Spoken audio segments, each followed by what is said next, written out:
Hi everyone, welcome to analysis compilation number 36. It's a fair bit to pick through here.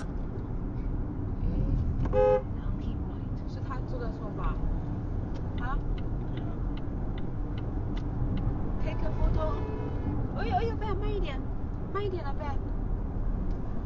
天哪，Ben，他怎么了？他是故意的吧？神经病啊！算了，走这个车。算了，Ben，我们还是新手，不要，能不跟他们计较就不计较了啊！不要着急啊，Ben，没关系的。刚刚有没有他拍照啊？没，可能录下来了，回头再说吧。是不是他开得快，然后你就紧张了？没有啊。我感觉那个车他故意从后面那个什么的。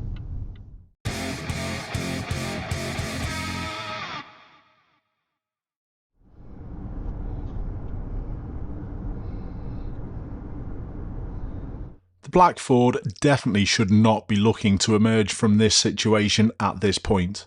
They should wait till there's a clear gap in all lanes. But if you watch closely, they stay perfectly within lane 1. My viewer compounds the problem by not slowing down though. Well, not until they're past the problem.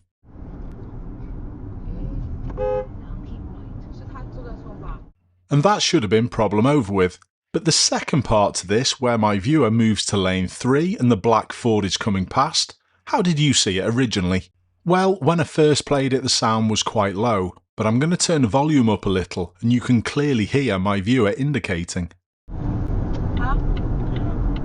And with the driver of the Ford changing lanes so quickly and accelerating quickly, you can clearly understand how that may catch some people out.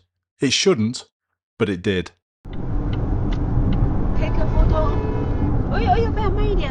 In the end, I thought it was a reasonable save from my viewer. They shouldn't have got themselves in that situation in the first place. But I would like to ask, when you've heard the signal this second time in viewing, did it change your perspective on that clip? Interesting one. I'd like to finish by also saying what a nice conversation that these people had. That's if my translation is accurate. Please let me know if it wasn't. If a situation arises with you in a car and you're not driving, try and help the driver as much as you can to forget about it and concentrate on what they're doing over the next 10 seconds at least. My viewer picked a decent option, because modern sat-navs can reroute you to your direction comfortably. This clip's filmed on the A34, and I can't work out whether it was mobile phone use or rubbernecking. Whatever it was, this was really dangerous. Please pay attention. Watch the vehicle in front and how everyone else spots the queue in traffic, but they don't.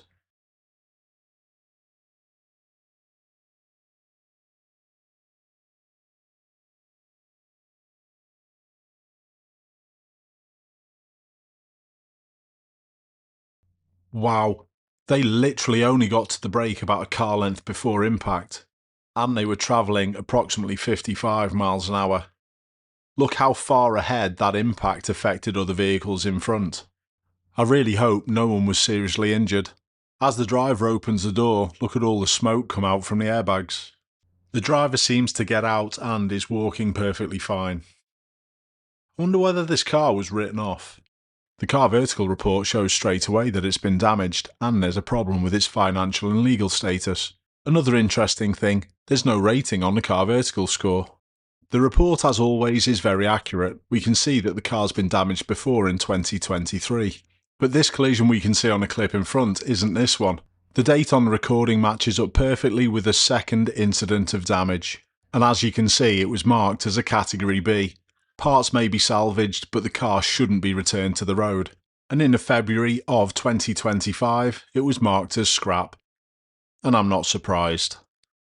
Don't forget, this incident could also be caused by tiredness or a medical episode. The fact that the driver got out of this vehicle is testament to the strength of modern vehicles.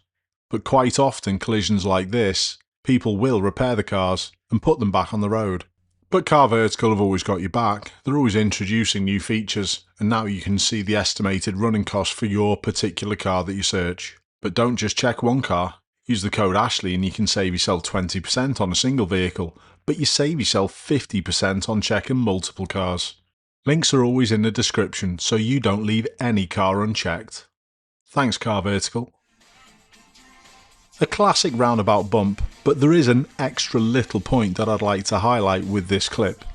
When other vehicles are merged to your right hand side, you can't always get a good view, and sometimes people stop. At this point, the driver of the red car in front of my viewer has a clear view, but the driver of the Golf in front of the red car hasn't. That seemed quite an impact as well. Both drivers and the passenger in the Golf get out and have a look at the damage.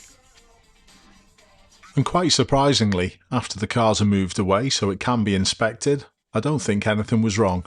Or it might have just been because the driver of the Fiesta was 6'17". In situations like this though, I would always advise to exchange details.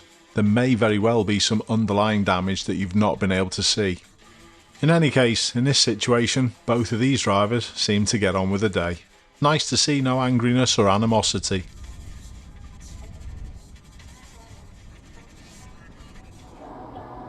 In this clip, my viewer tries to reprimand another vehicle emerging, and gets shown a little bit of karma.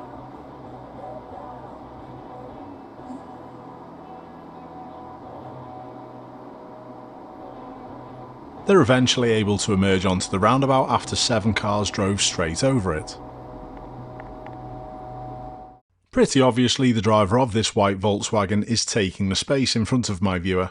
It's a little short, but honestly, I'd just back off and let it happen here. I'm sure many of my viewers would do exactly the same, but instead, this viewer does this.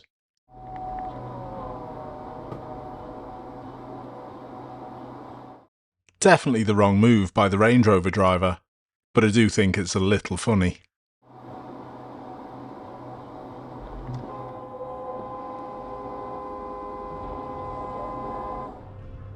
My viewer makes a mistake in this clip emerging. They don't spot the vehicle that's turning right into the road that they're exiting from.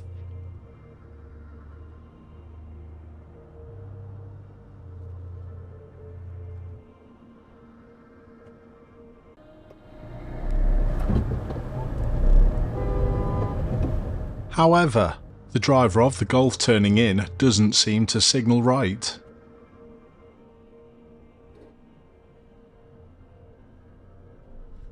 There is a little reflection on the front light here, but the indicators for this Mark 7.5 Golf are down here, and as you can see, there's nothing displayed on the repeater on the mirror on the side.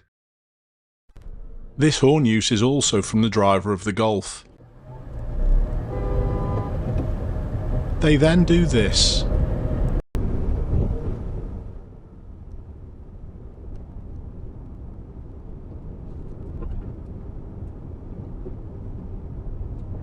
Just have a little think of the irony over the next 50 seconds or so. How much this guy uses his lights and waves his hand when he can't operate an indicator. Yes, my viewer made a mistake, but you can totally understand why. But it didn't warrant this reaction. My viewer does well. They don't rise to this plumb. They just keep driving. But just remember, we do share the roads with some strange people. And if you're ever in a situation like this and you're not happy with it, don't be scared to call the police. This incident happened on New Road in High Wycombe, but it could have happened in any road around the country. Just be on the lookout for people like this and make sure you're ready to de-escalate. Thankfully they get bored and this slow speed pursuit ends without problem.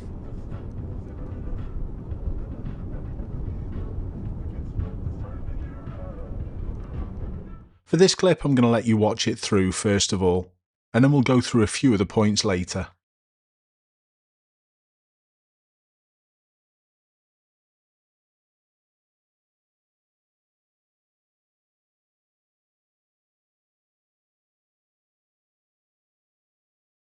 In the end, both the rider of the motorbike and the lorry driver sorted things out. But they shouldn't have got themselves into this situation in the first place, and it's for a few reasons. The first thing is signalling. My viewer knows that they're heading off this road in 1.1 kilometres, and that's not going to take long. They've found themselves next to a big space in lane 2. They're obviously in lane 3 because we're on the continent. But you've always got to be careful of vehicles moving out from lane 1. And this is a strong possibility. First with the black car, then with the camper, and then obviously with the lorry. We can clearly see the gantries up ahead, and they say that the right lane is heading off. This would also be much easier to work out with the naked eye. It looks further away with a camera. With all this in mind, and my viewer's speed in relation to the lorry, what they did with the signal made a big difference. They haven't got it on yet, and look at when they put it on in relation to the movement. It's just gone on for the first time. The lorry driver hasn't put their signal on yet, but it is within the next couple of frames. But the start of the movement from both of them happens very soon after. Neither of them give the other person a chance to work off that signal. Like I said, both road users did sort this out eventually okay. However, signalling and moving at the same time always causes problems. It actually makes signals worthless. In this final clip, even the emergency systems on this Tesla weren't good enough to sort this situation out. From this point of spotting the vehicle to impact is only 43 frames. That's less than a second and a half. The average driver's perception to reaction time in a car crash scenario is typically considered to be around 1.5 seconds. This includes 3/4 of a second to perceive a hazard and another 3/4 of a second to physically react. However, 1.5 seconds is common in emergencies, but a driver expecting a hazard may react in half that time. This could have saved this collision. Expect it. Keep safe everyone. I'll see you soon.